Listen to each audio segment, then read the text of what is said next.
नमस्कार, मी राजेश सरकर. लोकशाही निमित्त लोकलाईव्हमध्ये आपलं मनपूर्वक स्वागत. आज लोकारोग्य, या लोकारोग्य अंतर्गत आपण आज संवाद साधणार आहोत डॉक्टर श्रीकृष्ण जोशी यांच्याशी. श्रीकृष्ण जोशी हे पुण्याहून खास आपल्या लोकलाईव्हच्या स्टुडिओमध्ये आज आलेले आहेत. त्यांच्याशी आपण संवाद साधणार आहोत. ते सांधेदुखी, गुडघेदुखी आणि या विषयासंदर्भात आपण त्यांच्याशी संवाद साधणार आहोत. नरेंद्र वैद्य हे नाव आपण ऐकलं असेलच. नरेंद्र वैद्य हे सुप्रसिद्ध आंतरराष्ट्रीय ख्यातीचे डॉक्टर आहेत. पुणे येथील ते निवासी आहेत आणि सांधेरोपणचे ते तज्ज्ञ आहेत.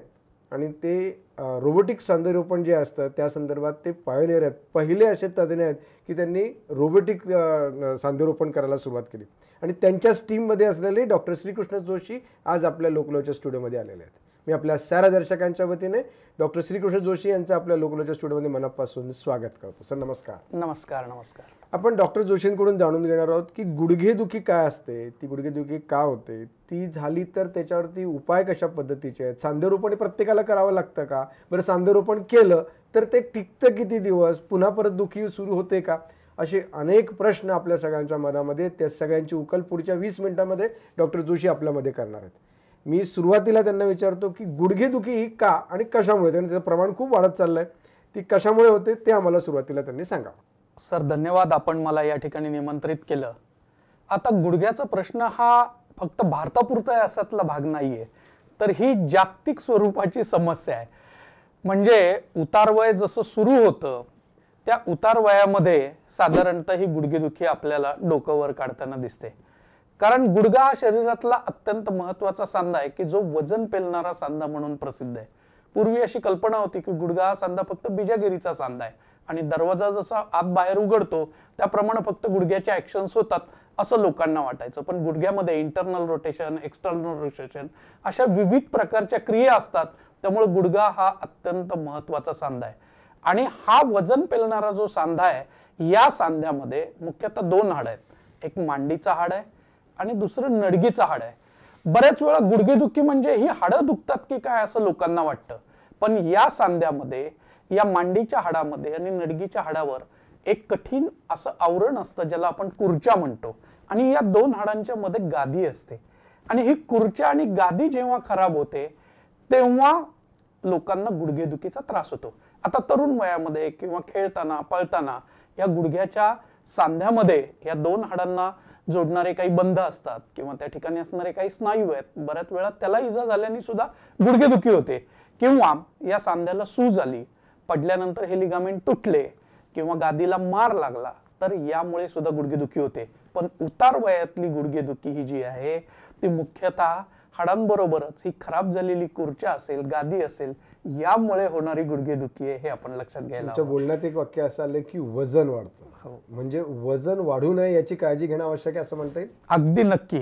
म्हणजे गुडघेदुखीची जी प्रामुख्याने जी कारणं आहेत त्यामध्ये आपण असंतुलित आहार आहे, बैठक स्वरूपाचं काम आहे, आपला व्यायामाचा अभाव आहे, पुरेसा सूर्यप्रकाशाचा प्रकाश मध्ये सुद्धा आपण आजकाल फारशी लोक जाताना दिसत नाहीत. याची सर्वाची परिणिती आजकालचे जे लाईफस्टाईल डिसीजेस आहेत ज्यामध्ये मुख्यतः वजन वाढतं अशा स्वरूपात होते. आता आपला BMI जो असतो, बॉडी मास इंडेक्स ज्याला आपण म्हणतो, वजन उंचीचा असलेला हा जो असतो तो एक प्रकारचा रेशो असतो. तर आपण हा जर रेशो पाहिला तर साधारणतः 22 ते 25च्या दरम्यानचा रेशो नॉर्मल असतो.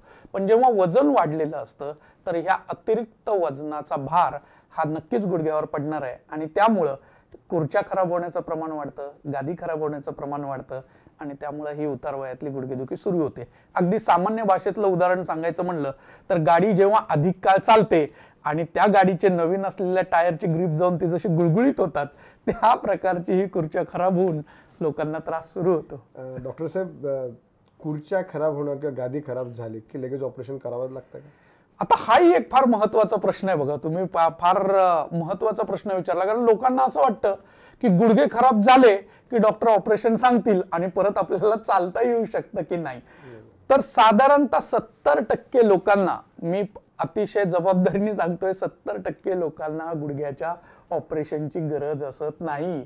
पण गंमत अशी होते की लोक सुरुवातीच्या टप्प्यात डॉक्टरांकडे येतच नाहीत. जिजेचे सर्वसाधारणपणे 4 टप्पे असतात.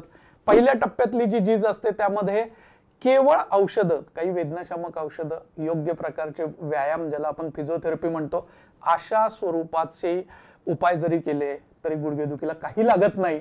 वजन थोडं आटोक्यात आणलं तर ही गुडघेदुखी आपल्याला टाळता येते. दुसऱ्या टप्प्यातली गुडघेदुखी जेव्हा होते तेव्हा ही जी खुर्च्या असते त्या खुर्च्याला थोड्या बेगा पडायला लागतात, कापसासारखे धागे यायला सुरुवात होते आणि थोडीशी ही खुर्च्या खराब व्हायला सुरुवात होते. अशा वेळी आजकाल प्लेटलेट रिच प्लाझ्मा सारखी इंजेक्शन आहेत, विस्कस सप्लिमेंट म्हणजे आपण म्हणतो की गाडीच्या चाकाला जसं वंगण लागतं तसं गुडघ्याच्या सांध्यामध्ये लुब्रिकंट असतात. ह्या लुब्रिकंटची जी इंजेक्शन्स असतात ती खूप उपयुक्त असतात. बऱ्याच वेळा काय होतं की जेव्हा तीव्र स्वरूपाची गुडघेदुखी होते काही डॉक्टर स्टिरॉइड सजेस्ट करतात. स्टिरॉइडचं काम सूज कमी करणं, वेदना कमी करण्यामध्ये नक्की स्टिरॉइडचा फायदा होतो.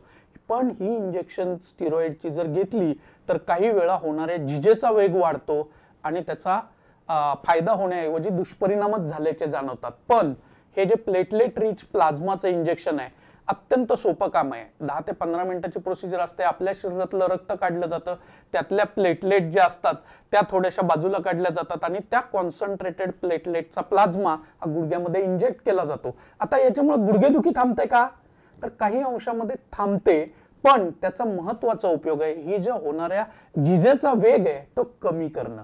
लोक असं म्हणतात की इंजेक्शन घेतलं की मला परत गुडघेदुखीच होणार नाही का, डॉक्टर गॅरंटी आहे का?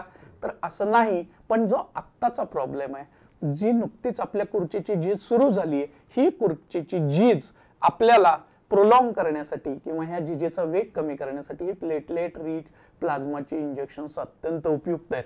ही विस्कस सप्लिमेंट म्हणजे लुब्रिकंटची इंजेक्शन्स आहेत, ही अत्यंत उपयुक्त आहेत. माझी आपल्या माध्यमातून लोकांना विनंती आहे की आपल्याला जर गुडघेदुखीची सुरुवात झाली असेल, आपलं वय अजून 40, 45, 50च्या दरम्यान असेल आणि आपल्याला नुकताच गुडघेदुखीचा त्रास असेल तर आपण डॉक्टरांचा सल्ला घ्या. त्यांनी एक्सरे MRI सांगितलं असेल तर तो करून घ्या. आजकाल MRI मध्ये कार्टिलेज मॅपिंग केलं जातं, त्यामुळे आपल्याला अचूक अंदाज येतो की आपली खुर्च्या किती झिजलेली आहे आणि त्या अनुषंगाने आपल्याला ही जी इंजेक्शन्स असतात त्याचा उपयोग केला तर गुडघेदुखी टाळता येते, ती दूर करता येते. निदान त्याचा झिजेचा वेग कमी करून आपल्याला आत्ताचा गुडघेदुखीचा इमिजिएट करावं लागणारं ऑपरेशन हे पुढे ढकलता येऊ शकतं. आपण 2 भाग सांगितले, तिसऱ्या भागामध्ये आपल्याला ऑपरेशन करावं लागेल का? आता जेव्हा बघा मला सांगा की परमेश्वराने जे शरीर दिलंय ते झिजतं, डोळ्यांनी दिसणं थोडंसं कमी होतं, आपल्याला चष्मा लागतो उतार वयात 40 आली, डोक्यावरचे केस गळू लागतात, तसं झीज ही होत राहणार. आणि आपलं जर वजन अतिरिक्त असेल किंवा गुडघ्यावर होणारा ताण जर अधिक पडणारा असेल तर ही खुर्च्या नक्की झिजणार. मग काय होतं, ही खुर्च्या निघून जाते, म्हणजे आवरण निघून जातं. डोक्यावरचे केस जाऊन जसं आपण टकलो होतो तसंच हे ह्या हाडावर आवरलेलं जे खुर्चेचं आवरण असतं ते निघून जातं, ती उघडी पडतात हाडं आणि मग ती हाडं एकमेकांना घासायला लागतात. अशा वेळी जर 2 हाडांमध्ये आवरणच नसेल तर आपली ती वेदनादुखी अधिक होते आणि मग आपल्याला शस्त्रक्रियेशिवाय पर्याय राहत नाही. पण यामध्ये सुद्धा जर थोड्या प्रमाणात ही खुर्च्या खराब झालेली असेल तर दुर्बिणीने आपल्याला ती खुर्च्या साफ करता येते. आणि जर गादी खराब झाली असेल तर मेनिस्कल रिपेअरची दुर्बिणीतली ऑपरेशन सुद्धा उपलब्ध आहेत. लगेचच आपल्याला सांधेरोपण करावं लागत नाही. अच्छा, म्हणजे जर खूपच शेवटच्या स्टेजवरती गेलो तर अगदी सांधेरोपण करते. सांधेरोपण करण्याचं वय काय? आता कोणत्या हे वयात? वयामध्ये नाही, आजकालचं मी म्हटलं सर आपल्याला की साधारणतः 40 वर्षाच्या रुग्णाला सुद्धा सांधे रोपणाची शस्त्रक्रिया दुर्दैवाने लागते. त्याचं कारण वाढतं वजन आहे, रुमॅटॉइड आर्थरायटिस सारखे काही आजार असतात किंवा ट्रॉमॅटिक आर्थरायटिस सारखे जे आजार असतात त्यामध्ये ही खुर्च्या राहतच नाही आणि मग ही 2 हाडं एकमेकांना संपूर्णपणे घासली जातात. तर सांधेरोपण शस्त्रक्रिया करण्याचा क्रायटेरिया हा आहे की वय या क्रायटेरिया तर आहे साधारणतः 60 वर्षापेक्षा अधिक लोकांना, स्त्रियांमध्ये मुख्यतः अधिक प्रमाणात हे सांधेरोपणाच्या शस्त्रक्रिया सांगितल्या जातात. पण त्याचा मूळ क्रायटेरिया काय आहे, जर हाडांवरचं कार्टिलेज निघून गेलं असेल, मध्ये गादी नसेल आणि 2 हाडं एकमेकांना चिटकलेली असतील, ज्याला आपण किसिंग बोन म्हणतो, अशा स्वरूपाची जर अवस्था असेल टर्मिनल स्टेजमध्ये तर सांधेरोपणाशिवाय आत्ता तरी पर्याय नाही. लोकांना असं वाटतं, वेगवेगळ्या प्रकारच्या आपण ऍडव्हर्टाईज पाहतो की ज्यामध्ये खुर्च्या रिजनरेट केली जाते, काही औषधाच्या साह्याने आपल्याला परत करता येते, गुडघ्यामधला गॅप वाढवला जातो, पण याला शास्त्राचा कुठलाही आधार नाही. वैद्यकीय शास्त्रामध्ये एकदा खराब झालेली खुर्च्या परत कुठल्याही गोळीनी, औषधानी, इंजेक्शननी, तेलानी अजूनपर्यंत तयार झालेली आजच्या तागायत तर नाही. मात्र हे निश्चित आहे की वयाची त्याला कोणत्याही प्रकारची अट नाही की म्हणजे अट म्हणजे ज्या वेळेला आपले बदलणं आवश्यक आहे त्याच वेळेला बदललं पाहिजे. हो खरंय. पण वयाच्या 80च्या वर्षी 85च्या वर्षी देखील खुर्च्या बदलवणारे किंवा सांधेरोपण करणारे सुद्धा पेशंट मी पाहिले. अगदी बरोबर आहे. तुम्ही सांगितलं त्याप्रमाणे मी आता तुम्हाला सिंपल गोष्ट सांगतो की एखादा 40 वर्षाचा माणूस आहे आणि त्याला हार्ट अटॅक आलेला असेल आणि एखादा 80 वर्षाचा माणूस आहे त्याचं हृदय सुदृढ असेल तर आपण त्याला तो क्रायटेरिया लावू शकतो का? तर या शस्त्रक्रियेपूर्वी अगदी आम्ही 90 वर्षाची 95 वर्षाच्या लोकांच्या सुद्धा सर्जरी केलेल्या आहेत. त्याच्यामध्ये उद्देश काय हा महत्वाचा आहे. जर त्या माणसाच्या काही तपासण्या केल्या जातात, फिटनेस घेतला जातो आणि तो जर शस्त्रक्रिया करण्यासाठी फिट असेल तर आपल्याला ती सर्जरी करता येते. ही प्लॅन सर्जरी असते. डॉक्टर वैद्यांसारखे जे रोबोटिक सर्जरी करणारे निष्णात सर्जन आहेत ज्यांना 45,000 पेक्षा जास्त सांधेरोपण शस्त्रक्रिया करण्याचा अनुभव आहे अशा डॉक्टरांनी जर ही शस्त्रक्रिया केली ते 10 ते 15 मिनिटाचा प्रोसिजर असतो. याला आता आजकाल पूर्ण भूल द्यावी लागत नाही. फक्त मणक्यांमध्ये छोटीशी भूल दिली जाते ज्याने पाय बधीर केले जातात आणि 15 ते 20 मिनिटाचा कालावधी असल्यामुळं या शस्त्रक्रिया अशा लोकांमध्ये करता येतात जे कोमॉर्बिड लोक असतात, ज्यांची एंजिओप्लास्टी झालेली आहे, ज्यांच्यामध्ये किडनीचे काही आजार आहेत, ज्यांच्यामध्ये मधुमेह आहे किंवा ज्यांच्यामध्ये रक्तदाबासारखे आजार असतात. अशा लोकांची पूर्ण फिटनेस केली जाते. काही वेळा एका वेळी 2 करण्याऐवजी एकच करून आपण थोडंसं थांबून काही 2 दिवसांनी 4 दिवसांनी आपण दुसरं ऑपरेशन करू शकतो. एक लक्षात आलं की दोन्ही ऑपरेशन एका वेळेला करता येतात. दोन्हीही ऑपरेशन गुडघ्याची जर पेशंट फिट असेल तर एकाच वेळी केली जातात. किंबहुना त्याचा फायदा असा होतो की ते एका बुलीमध्ये ऑपरेशन होतात. त्या रुग्णाला एका औषधांमध्ये त्याचा पूर्ण पिरियड सुरू होतो. त्याची फिजिओथेरपी एका वेळी होते आणि असा रुग्ण जो आहे हा साधारणतः 4थ्या दिवशी तर रुग्ण घरी जातात. आजकाल ऑपरेशन केल्यानंतर असं 10-10 दिवस 15-15 दिवस हॉस्पिटलमध्ये राहावं लागत नाही. ऑपरेशन झालं की लगेच आम्ही दुसऱ्या दिवशी चालायला सुरू करतो. 3ऱ्या दिवशी पेशंट जिने सुद्धा स्वतः चढतात आणि 4थ्या दिवशी पेशंट डिस्चार्ज होऊन घरी येतात. दोन्हीही गुडघ्याची एकत्र ऑपरेशन करण्याचं प्रमाण हे साधारणतः 80% रुग्णांमध्ये आम्ही दोन्ही गुडघ्याची एका वेळी ऑपरेशन करतो. एवढं दोन्ही गुडघ्याची एका वेळेला केल्यानंतर 15 मिनिटाचं ऑपरेशन झाल्यानंतर 4 दिवसात तुम्ही घरी पाठवल्यानंतर पुन्हा परत त्यामध्ये पेन्स होतात का, दुखणं वाढतं का की होणारच नाही, हाही एक प्रश्न आमच्यामध्ये आहे. हे मूळ जे गुडघ्याचे पेशंट आहेत ना सर, दुखणं जर नसतं तर रुग्ण डॉक्टरांपर्यंत आलाच नसता.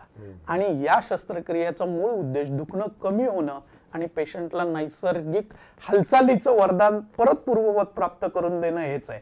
आता गुडघ्याच्या शस्त्रक्रियेनंतर रुग्णांचं जे गुडघ्याच्या आर्थरायटिसमुळे असलं ते पेन तर लगेच जातं. कारण तिथे आपण कृत्रिम सांधाच बसवलेला असतो. रुग्णाला जे पेन असतं ते थोडंफार ऑपरेशनचं जे पेन असतं ते 5-10% स्वरूपात थोडे दिवस राहतं. पण 1-1.5 महिन्यानंतर रुग्ण स्वतःचा सगळ्या दैनंदिन गोष्टी करू शकतो. रुग्ण चालू शकतो, रुग्ण सायकल चालू शकतो, रुग्ण प्रवास करू शकतो. किंबहुना आमच्याकडे जे परदेशातले रुग्ण येतात ते परदेशातले रुग्ण 7 दिवसात स्वतः विमानाने परत स्वतःच्या देशातही निघून जातात. त्यामुळे कुठलंही बंधन नसतं. आणि आपल्या भारतीय लोकांना आवश्यक असणारी जी गोष्ट आहे मांडी घालून बसणं, तर मांडी ही या शस्त्रक्रियेनंतर घालता येते. फक्त काही दिवस आपल्याला थोडीशी काळजी घ्यावी लागते आणि नेहमीच मांडी घालणं हे ऍडवायजेबल नसतं. डॉक्टर साहेब, हे आपण 45व्या वर्षी 50व्या वर्षी 90व्या वर्षी सुद्धा केलं, परंतु ते पुढे टिकतं किती दिवस की पुन्हा परत काही दिवसांनी ऑपरेशन करावं लागणार आहे? अगदी बरोबर आहे. आपण सांगितलं की आता सांधेरोपण शस्त्रक्रियामध्ये विज्ञानाच्या प्रगतीनुसार ऍडव्हान्सेस निर्माण झालेले आहेत आणि आता रोबोटिकच्या साह्याने डॉक्टर नरेंद्र वैद्य ही शस्त्रक्रिया करतात.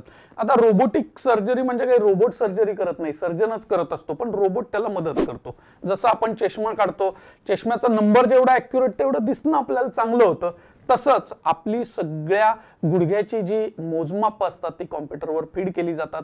आपल्या हालचाली फीड केल्या जातात आणि खराब असलेला फक्त खुर्चेचा भाग काढला जातो.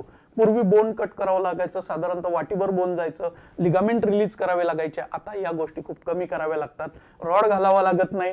त्यामुळे ही शस्त्रक्रिया जी आहे ती फक्त रिसर्फेसिंगची शस्त्रक्रिया आहे. खराब झालेला सरफेस दुरुस्त करायचा, थोडासा तो भाग काढायचा, त्याच्यावर कृत्रिम इम्प्लांट बसवायचा आणि ही शस्त्रक्रिया होऊन जाते. इतकी अशा सोप्या प्रकारची आता शस्त्रक्रिया आहे आणि रोबोटमुळे याच्यामध्ये 100% प्रिसिजन आलंय. त्यामुळं तुम्ही जो प्रश्न विचारला की रुग्णांना परत काही गोष्टी कराव्या लागतात का किंवा वेगळं त्यांना दुखणं असतं का, परत परत सर्जरी करावं, तर असं काहीही लागत नाही. ह्या शस्त्रक्रियेमधल्या आलेल्या ऍडव्हान्सेसमुळे आता ह्या अत्यंत यशस्वी प्रकारच्या शस्त्रक्रियेत 99% रुग्णांमध्ये ही सर्जरी यशस्वी होते. या दशकातली ही सर्वात यशस्वी सर्जरी म्हणून गणली जाते. ही शस्त्रक्रिया करताना आपण नरेंद्र वैद्यांचं नाव घेतलं. सुरुवातीला आम्ही पण सांगितले की नरेंद्र वैद्य यांच्या टीम मधल्या.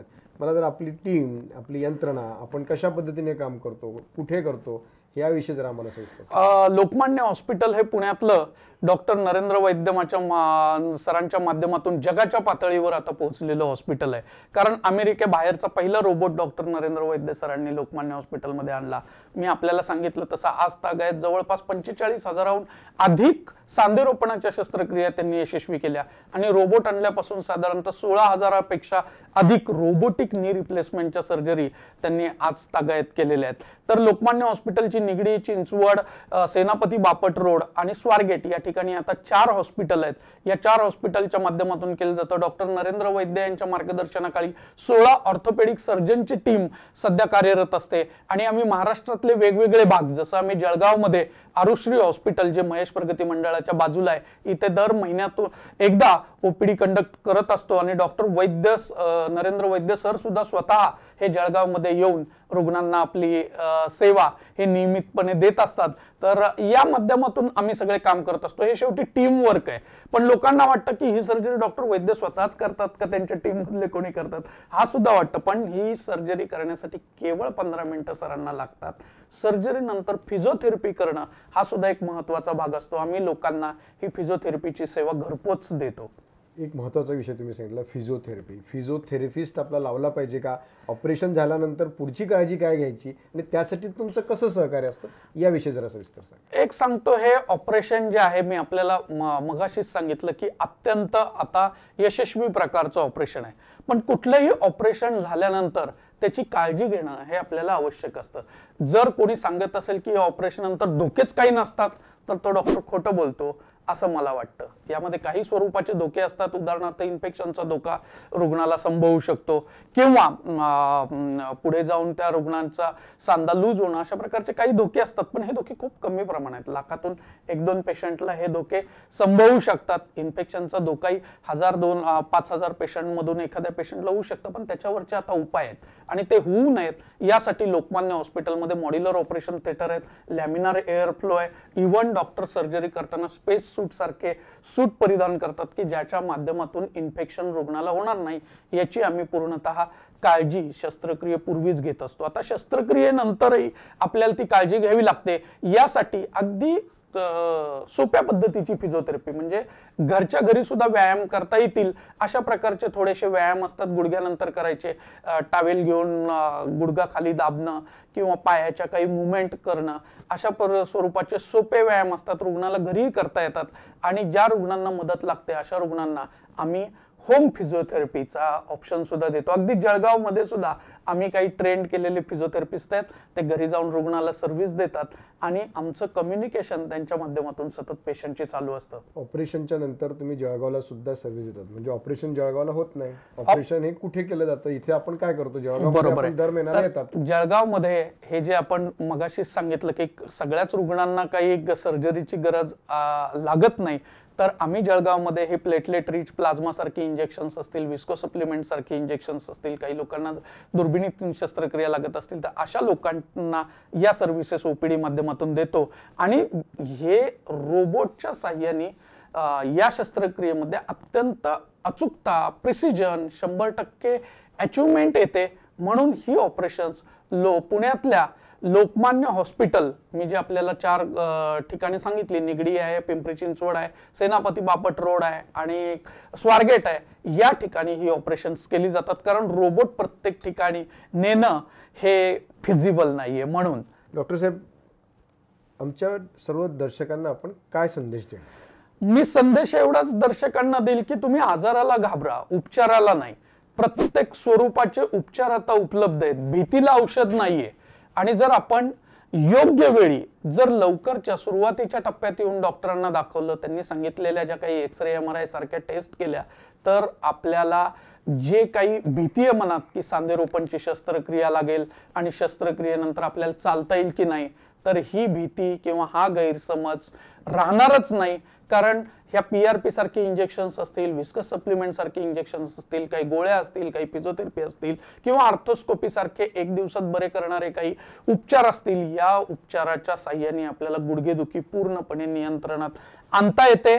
आणि जर अगदी शेवटच्या टप्प्यामध्ये, अंतिम टप्प्यामध्ये ही झीज असेल, तर आपल्याला सांधेरोपणाच्या शस्त्रक्रियेद्वारे यशस्वीपणे चालता येते. मी अगदी खात्रीने सांगतो की आपल्याला चालता येऊ शकतं, फिरता येऊ शकतं, छोट्या टेकड्या डोंगर चढता येऊ शकतात, यात्रा करता येऊ शकते, पोहता येऊ शकतं, प्रवास करता येऊ शकतो. अगदी उंच टेकडीवर वणीसारख्या, नाशिक सारख्या ठिकाणी जाऊन किंवा गिरनार पर्वत चढून तुम्हाला देवदर्शन सुद्धा घेता येऊ शकतं. आपण स्वतःच्या पायावर भक्कमपणे उभा राहू शकतो.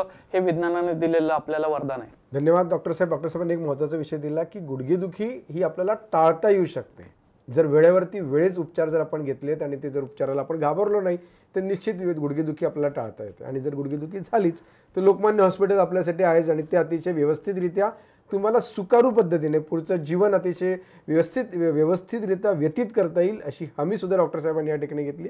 मी आपल्या साऱ्या दर्शकांच्या वतीने डॉक्टर श्रीकृष्ण जोशी यांचा आपल्या या ठिकाणी मनापासून धन्यवाद व्यक्त करेल आणि थांबेल. मात्र आपण पाहतात लोकशाही निर्मित लोकलाईव्ह तुमच्या मनातलं. नमस्कार.